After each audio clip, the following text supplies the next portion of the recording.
আসসালামু আলাইকুম, মহসিনা শাওন আপনাদের সবাইকে আমন্ত্রণ জানাচ্ছি এনটিভির মধ্যরাতের খবরে। ক্রাউন সিমেন্ট শিরোনাম দেখছিলেন, এবার পুরো খবর। এখন জন্ম সনদ দিয়ে খোলো বিকাশ স্টুডেন্ট অ্যাকাউন্ট, নিজের বিকাশ নিজে কর।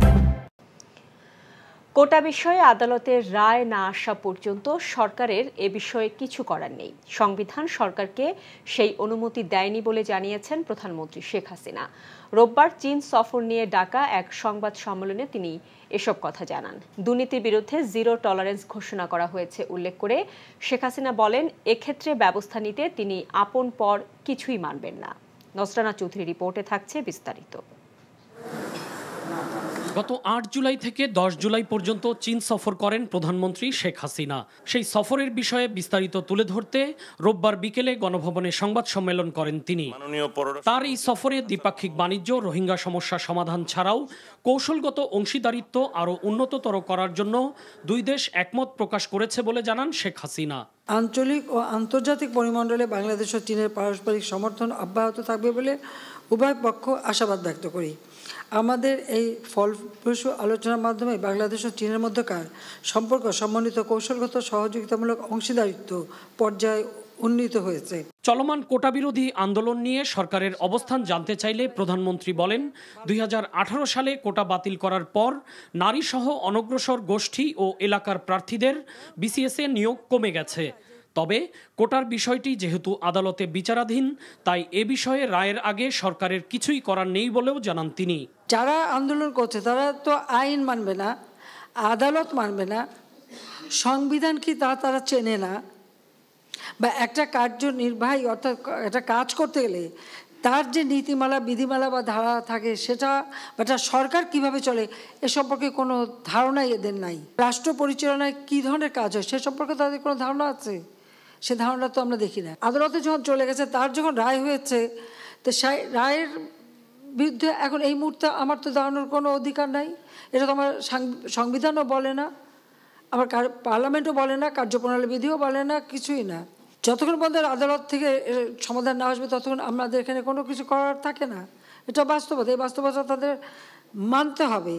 আর যদি না মানে কিছু করার নাই, শান্তিপূর্ণভাবে করে যাচ্ছে, কেউ কিছু বলছে না।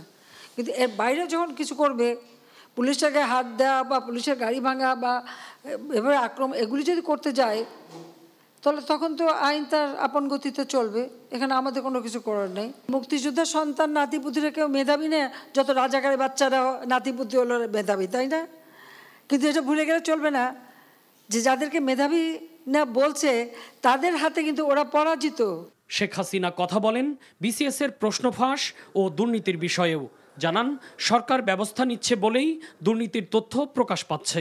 জঙ্গিবাদ যখন আমরা নিয়ন্ত্রণ করতে পারলাম, এখন দুর্নীতি যেটা আমার জিরো টলারেন্স ঘোষণাই আছে, আমি সেটা ধরছি। এখানে ওরা আপন পর কোনো কিছু আমি জানি না, কাজেই যেখানে পাবো আমি যখন জিরো টলারেন্স বলছি, জিরো টলারেন্স কি আমি সেটা করে ছাড়বো।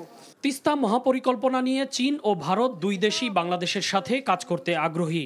সেক্ষেত্রে বাংলাদেশ কার সাথে কাজ করবে এমন প্রশ্নের জবাবে সরকার প্রধান বলেন, যেহেতু ভারতের সাথেই তিস্তা নিয়ে সমস্যা, তাই তাদের সাথে কাজ করলেই বাংলাদেশের লাভ।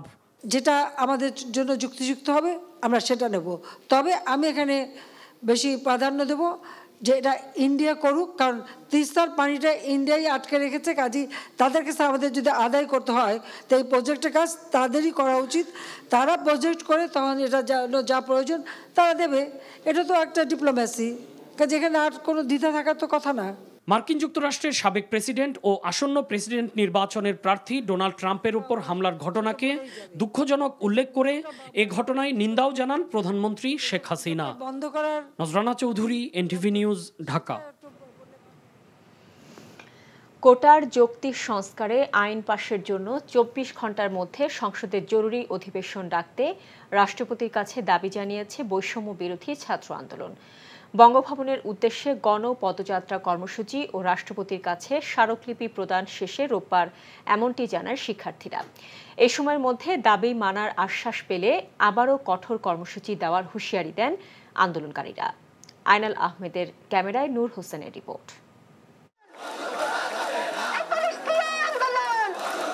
সরকারি চাকুরি নিয়োগে কোটার যৌক্তিক সংস্কারের দাবিতে গেল 1 মাস ধরে বিক্ষোভ মিছিল, প্রতিবাদ সমাবেশ, অবস্থান ও বাংলা ব্লকেডের মতো কর্মসূচি পালন করে আসছে বৈষম্য বিরোধী ছাত্র আন্দোলন। এসব কর্মসূচির পরও দাবি আদায় না হওয়ায় এবার রাষ্ট্রপ্রধানের কাছে স্মারকলিপি দিতে বঙ্গভবনের উদ্দেশ্যে গণপদযাত্রা কর্মসূচি পালন করেছে আন্দোলনকারী শিক্ষার্থীরা।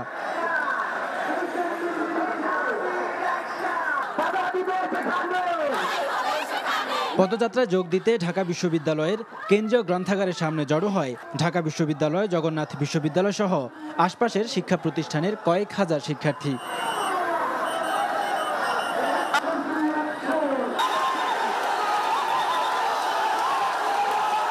বিশ্ববিদ্যালয় থেকে মিছিল নিয়ে পুলিশের বেশ কয়েকটি ব্যারিকেড ভেঙে গুলিস্তানে পৌঁছায় আন্দোলনকারী শিক্ষার্থীরা।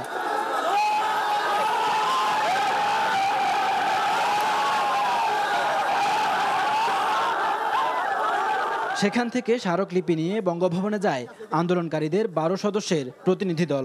রাষ্ট্রপতির সামরিক সচিবের হাতে স্মারকলিপি তুলে দেয় শিক্ষার্থীরা। স্মারকলিপি প্রদান শেষে শিক্ষার্থীরা জানায় 24 ঘন্টার মধ্যে সংসদের জরুরি অধিবেশন আহ্বানে রাষ্ট্রপতির কাছে দাবি জানিয়েছেন তারা। অন্যথায় আবারও কঠোর কর্মসূচি দেওয়ার হুঁশিয়ারি দেন আন্দোলনকারীরা। আমরা বিশ্বাস করি মহামান্য রাষ্ট্রপতি রাষ্ট্রের সর্বোচ্চ আসনে থেকে সারা বাংলাদেশের ছাত্র সমাজের এই প্রাণের দাবিটি অতি সত্বর বাস্তবায়নের জন্য প্রয়োজনীয় সকল পদক্ষেপ গ্রহণ করবেন। আমরা চাচ্ছি না কোনো ধরনের কঠোর কর্মসূচি, কোনো ধরনের জনদুর্ভোগ কর্মসূচি যেতে আমাদেরকে বাধ্য করা হোক। আমরা চাচ্ছি 24 ঘন্টার মধ্যে একটা দৃশ্যমান পদক্ষেপ নেওয়া হোক এবং আমাদের সাথে আমাদের যে দাবি সেই দাবি পূরণ করা হোক। আমরা আগামী 24 ঘন্টা পর্যবেক্ষণ করব। পরে গুলিস্তান থেকে ক্যাম্পাসে মিছিল নিয়ে পদযাত্রা শেষ করে শিক্ষার্থীরা। নূর হোসেন, এনটিভি নিউজ, ঢাকা। এদিকে কোটার যৌক্তিক সংস্কারের দাবিতে নতুন করে মধ্যরাতে ঢাকা বিশ্ববিদ্যালয় এলাকায় বিক্ষোভ করেছে বৈষম্য বিরোধী ছাত্র আন্দোলন। রোববার রাত 11টার পর থেকে বিশ্ববিদ্যালয়ের বিভিন্ন হল থেকে বের হয়ে রাজু ভাস্কর্যের সামনে সমবেত হন বিশ্ববিদ্যালয়ের শিক্ষার্থীরা। এ সময় কোটা বিরোধী স্লোগান দেন তারা। কোটার যৌক্তিক সংস্কার রাষ্ট্র এবং সরকারের সমর্থন আদায় না হওয়া পর্যন্ত এই আন্দোলন চালিয়ে যাবেন তারা। চীন সফর শেষে প্রধানমন্ত্রীর সংবাদ সম্মেলনে সাংবাদিকদের সাথে কোটা প্রসঙ্গে বক্তব্যের পর এই বিক্ষোভ করেন বিক্ষুব্ধ শিক্ষার্থীরা। আন্দোলনকারীরা বলেন, এখন আর কোটা রাখার কোনো দরকার নেই। বলেন, দেশের সবাই মুক্তিযোদ্ধা না হলেও সবাই রাজাকারের সন্তান না, তাই কোটার যৌক্তিক সংস্কার রাষ্ট্রকেই করতে হবে বলে দাবি তাদের। আর 95% মানুষ মেধার ভিত্তিতে নিয়োগ হবে, এটাই আমাদের প্রত্যাশা। আমরা আশা করছি যে সরকার উপরের মহল থেকে আমরা একটা পজিটিভ কিছু পাবো, কিন্তু তার মাঝখানে যখন এরকম নেগেটিভ একটা বিষয়ে চলে আসতেছে তখন আসলে আমাদের সবারই ক্ষোভটা অনেক বেশি হয়ে গেছে। এখানে একটা কেউ রাজাকার বলতে পারবে না, সবাই আমরা ছাত্র আন্দোলন দিয়ে আমাদের ঘরে ফিরে যেতে চাই। আমরা কিভাবে সাধারণ মানুষ যারা মুক্তিযুদ্ধে পার্টিসিপেশন করতে পারে নাই, যাদের বাবারা যাদের দাদারা তারা যে রাজাকার হয়ে গেল, এটার প্রমাণ কে দিবে? তারা রাজাকার কেন? আন্দোলনকারীদের পদযাত্রা কর্মসূচিতে রোববার স্থবির হয়ে পড়ে রাজধানীর বেশিরভাগ সড়ক আর অলিগলি। সচিবালয়, শাহবাগ, মৎস্য ভবন, গুলিস্তানের সড়কে দেখা দেয় দীর্ঘ যানজট। এতে সীমাহীন দুর্ভোগে পড়েন অনেকে। তীব্র গরমে ভোগান্তি বাড়ে আরও কয়েক গুণ। দুপুর গড়িয়ে বিকেল হতে এ পরিস্থিতি স্বাভাবিক হতে শুরু করে। নাজিবুর রহমানের রিপোর্ট, ক্যামেরায় ছিলেন হেলাল আহমেদ সজীব।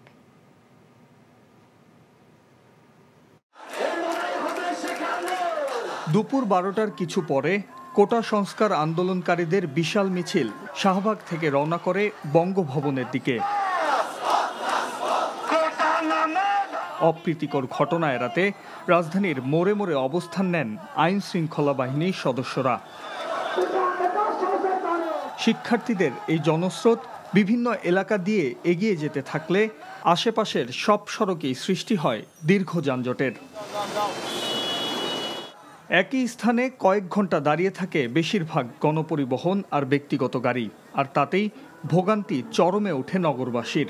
অনেকে বাধ্য হয়ে পায়ে হেঁটে রওনা হন নিজ গন্তব্যে।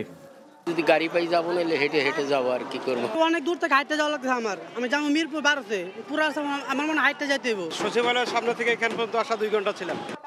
ঢাকা ছাড়বেন এমন মানুষের দুর্ভোগেরও অন্ত ছিল না এদিন। আমরা কোথায় আইছি, রাস্তা বন্ধ, খুব কষ্ট হচ্ছে, ফ্যামিলি নিয়ে যাচ্ছে। পাবলিকের ক্ষতি করে এত ভালো হইলো না, আমরা হাঁটতে পারছি না, আমাদের অনেক কষ্ট হচ্ছে। দ্রুত আলোচনার মাধ্যমে আন্দোলনকারীদের যৌক্তিক দাবি মেনে নেয়ার কথা বলছেন সাধারণ মানুষ। Najibur Rahman, NTV news, Dhaka. সরকার পতনের এক দফা দাবি আদায় ছাড়া বিদ্যমান সংকটের সমাধান হবে না উল্লেখ করে বিএনপির স্থায়ী কমিটির সদস্য নজরুল ইসলাম খান বলেছেন, রাজনৈতিক কৌশল নির্ধারণ করে অচিরেই নতুন কর্মসূচি ঘোষণা করা হবে। 2018 সালে কোটা সংস্কারের দাবির বিপরীতে সরকার কোটা বাতিল করার ফলে বর্তমান সংকট তৈরি হয়েছে বলে মন্তব্য করেন তিনি। মিজান রহমানের রিপোর্ট। বিএনপির সাথে সমমনা দলগুলোর নেতাদের ধারাবাহিক বৈঠকের অংশ হিসেবে দলের চেয়ারপারসনের গুলশান কার্যালয়ে রোববার বৈঠক করে 12 দলীয় জোটের নেতারা। 12 দলীয় জোটের সমন্বয়ক মোস্তফা জামাল হায়দারের নেতৃত্বে বিএনপির সাথে বৈঠকে গণতন্ত্র পুনরুদ্ধার ও দেশ রক্ষার আন্দোলনকে এগিয়ে নিতে যুগপৎভাবে সম্মত হয় উভয় পক্ষ। পরে যৌথ সংবাদ সম্মেলনে বলা হয়, গণতন্ত্র উদ্ধারের আন্দোলন চলমান থাকবে। এ সময় নজরুল ইসলাম খান কথা বলেন চলমান কোটা বিরোধী আন্দোলন প্রসঙ্গেও। ছাত্ররা কোটার সংস্কারের আন্দোলন করছিলেন, আর প্রধানমন্ত্রী বলে দিলেন আর কি যে কোটাই বাতিল করে দিলাম। এটা কেউই যুক্তিসঙ্গত মনে করে নাই, মনে করেছে যে এটা বিরাগের বশবর্তী হয়ে করা হয়েছে আর কি। সংকট বাড়ানো কোনো সরকারের কর্তব্য হতে পারে না, কাজ হতে পারে না। সংকট নিরসন হলো তাদের দায়িত্ব আর কি। কিন্তু বারবার আমরা দেখছি যে সংকট সৃষ্টি করা হচ্ছে, সংকট বৃদ্ধি করা হচ্ছে। উভয় পক্ষের নেতারা অভিযোগ করেন, সরকারের একগুয়েমি ও একরোখা দলকানা নীতির কারণে সব ক্ষেত্রে অনিয়ম, দুর্নীতি আর লুটপাটের পাহাড় জমেছে। তাই সরকার পতন ছাড়া পরিবর্তন হবে না। বিভিন্ন জোট বা দলের শীর্ষ নেতৃবৃন্দের সঙ্গে আমরা আবার একটু বসে এটা চূড়ান্ত করব এবং তার ভিত্তিতেই পরবর্তী কর্মসূচি আমরা আপনাদেরকে জানাবো। আগামীতে ঐক্যবদ্ধভাবে গণতান্ত্রিক শক্তি, দেশপ্রেমিক শক্তি এদেশের বুকে আন্দোলনে নামবে। একজন বিচারপতির নেতৃত্বে আমাদের বাংলাদেশের সীমান্তের চারিপাশে 10 কিলোমিটার রেডিয়াস নিয়ে একটা জোন সৃষ্টি করার যে প্রস্তাব রাখা হয়েছে, in the name of combating পণ্যমূল্যের ঊর্ধ্বগতি, গণতন্ত্রহীনতা, অরক্ষিত সীমান্ত আর দুর্নীতি সবই সরকারের ব্যর্থতার ফসল অভিযোগ করেন বিএনপির নেতারা। বৃদ্ধি করা হচ্ছে। Mizan Rahman, NTV news, Dhaka. Quota বিরোধী আন্দোলন একটি অরাজনৈতিক আন্দোলন উল্লেখ করে আওয়ামী লীগ সাধারণ সম্পাদক বলেছেন, বিএনপি ও তাদের দোসররা এই আন্দোলনকে সরকার বিরোধী আন্দোলনের রূপ দেওয়ার পায়তারা চালাচ্ছে। রোববার গণমাধ্যমে পাঠানো বিবৃতিতে ওবায়দুল কাদের দাবি করেন, কোটা বিরোধী আন্দোলন শুরু হওয়ার পর থেকে বিএনপি নেতৃবৃন্দ উস্কানি দিচ্ছে। কোটা বিরোধী আন্দোলনকে রাজনৈতিকভাবে মোকাবেলা করার সরকারের কোনো ইচ্ছা নেই বলে জানান আওয়ামী লীগ সাধারণ সম্পাদক। বিএনপি ও তার দোসররা সকল আন্দোলনে ব্যর্থ হয়ে কোটা বিরোধীদের ওপর ভর করছে। আন্দোলনকারীদের শিক্ষার্থীদের ধৈর্য ধরার আহ্বান জানিয়ে জনদুর্ভোগ সৃষ্টি হয় এমন কর্মসূচি থেকে বিরত থাকার কথা বলেন ওবায়দুল কাদের। শুধু বিদেশ নয়, পণ্য দেশের বাজারেও বাজারজাত করার তাগিদ দিয়েছেন প্রধানমন্ত্রী শেখ হাসিনা। রোববার সকালে রাজধানীর ওসমানী স্মৃতি মিলনায়তনে জাতীয় রপ্তানি ট্রফি প্রদান অনুষ্ঠানে তিনি একথা বলেন। শেখ হাসিনা আরও বলেন, বিশ্বব্যাপী অর্থনৈতিক কূটনীতি আরও জোরদার করতে হবে। বৈদেশিক মুদ্রা আহরণ ও কর্মসংস্থান সৃষ্টির মাধ্যমে রপ্তানি খাতে অবদান রাখার স্বীকৃতি স্বরূপ বিভিন্ন ক্যাটাগরিতে সেরা রপ্তানিকারকদের পুরস্কৃত করতে এই অনুষ্ঠানের আয়োজন করে বাণিজ্য মন্ত্রণালয় ও রপ্তানি উন্নয়ন ব্যুরো। সর্বোচ্চ রপ্তানি আয়ের জন্য বিভিন্ন ক্যাটাগরিতে সেরা রপ্তানিকারক হিসেবে ৭৭টি কোম্পানির মালিকদের হাতে জাতীয় রপ্তানি ট্রফি তুলে দেন প্রধানমন্ত্রী শেখ হাসিনা। ল্যাপটপ, কম্পিউটার সবকিছুই আছে, তারা ব্যবহার করতে পারছে। আমাদের এখন নতুন নতুন জায়গা খুঁজে বের করতে হবে। যারা রপ্তানি করেন, আমি সবসময় আগাগোড়াই বলেছি, একটা হচ্ছে রপ্তানি পণ্য, এই যে আপনার এক্সপোর্ট বাস্কেটটাকে বাড়াতে হবে, বহুমুখী করতে হবে। যে কোনো একটা বিষয়ের উপরে রপ্তানির জন্য নির্ভরশীল থাকা যায় না, কারণ একটা জিনিসের চাহিদা চিরদিন সমানভাবে থাকে না। সেটা মাথায় রেখে আমরা কোন কোন দেশে কি কি রপ্তানি করতে পারি, সেইভাবে আমাদের নিজেদেরই একটা অনুসন্ধান চালানো, সেইভাবে তাদের সাথে যোগাযোগ করা এবং সেই সুযোগটা করা। এখন জন্ম সনদ দিয়ে খোলো বিকাশ স্টুডেন্ট অ্যাকাউন্ট। নিজের বিকাশ নিজে কর। সর্বজনীন পেনশন স্কিম প্রত্যয়ে অন্তর্ভুক্তি প্রত্যাহার সহ ৩ দফা দাবিতে সর্বাত্মক কর্মবিরতি পালন করেছেন দেশের পাবলিক বিশ্ববিদ্যালয়ের শিক্ষকরা। রোববার সকালে ঢাকা বিশ্ববিদ্যালয় এলাকায় বিশ্ববিদ্যালয়ের কর্মকর্তা কর্মচারীরা অবস্থান কর্মসূচি পালন করেন। অবস্থান কর্মসূচি থেকে বক্তারা সরকার ঘোষিত প্রত্যয় স্কিমে তাদের অন্তর্ভুক্তিকে বৈষম্যমূলক আখ্যা দেন। অবিলম্বে তাদের দাবি মেনে না নিলে আন্দোলন চলমান থাকবে বলেও হুঁশিয়ারি দেন তারা। এদিকে বিশ্ববিদ্যালয় শিক্ষক সমিতি ফেডারেশনের নেতারা আন্দোলনে থাকবেন বলে জানিয়েছেন।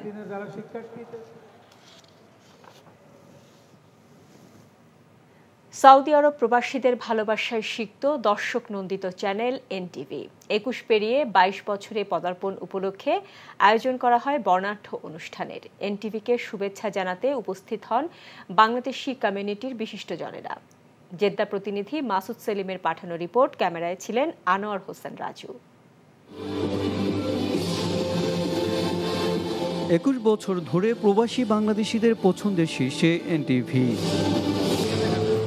এনটিভির ২২ বছরে পদার্পণ উপলক্ষে জেদ্দায় হোটেল সিজনসের বলরুমে আয়োজন করা হয় বর্ণিল অনুষ্ঠানের। ব্যতিক্রম ধর্মী আয়োজন লেজার শো পরিবেশন করেন প্রকৌশলী Rezaul Karim.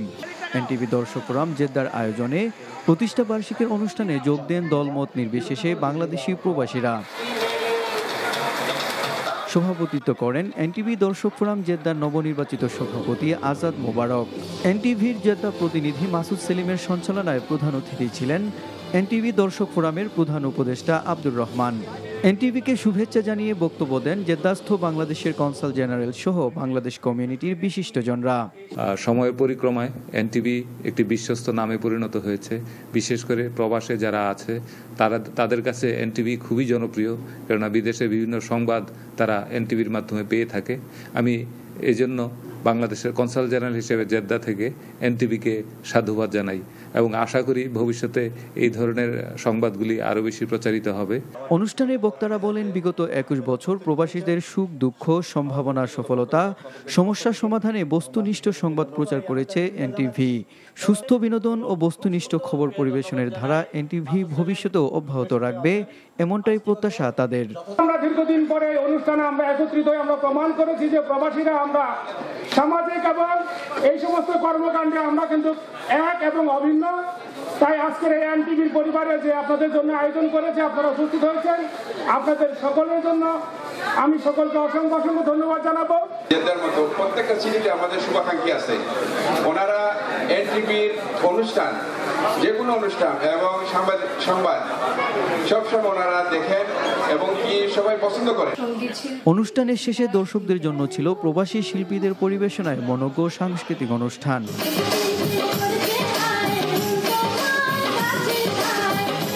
NTV international desk. এই ছিল মধ্যরাতের খবরে। এই খবরের ভিডিও সহ আপডেট জানতে ভিজিট করুন এনটিভি অনলাইন www.ntvbd.com। এছাড়াও এনটিভি জনপ্রিয় সব অনুষ্ঠান ও খবরের আপডেট জানতে ভিজিট করুন আমাদের ইউটিউব ও ভেরিফাইড ফেসবুক পেজ। সকাল 7:30টায় সকালের খবর দেখার আমন্ত্রণ রইল। এতক্ষণ সাথে থাকার জন্য সবাইকে ধন্যবাদ।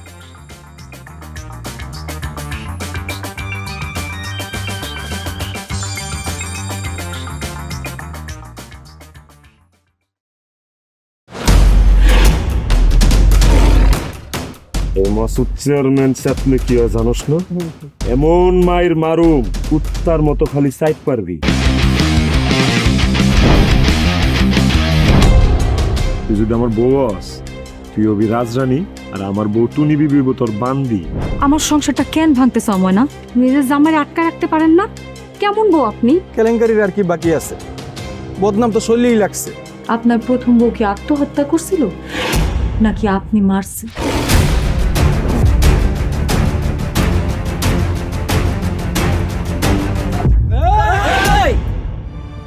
ময়না তো পালাইতে চাই না। ওরে পালাইতে হইবই। ময়না রে, তুই আমারে মাফ করে দিস। আমারে খাওয়ানোর মধ্যে বিষ মাখায় মেরা ফলাইতে চাচ্ছে। মাইরা একেবারে আম গাছের লগে ঝুলাই দিবেন, যেমনি আপনার বড় বড় মাইরা ঝুলাইছিলেন।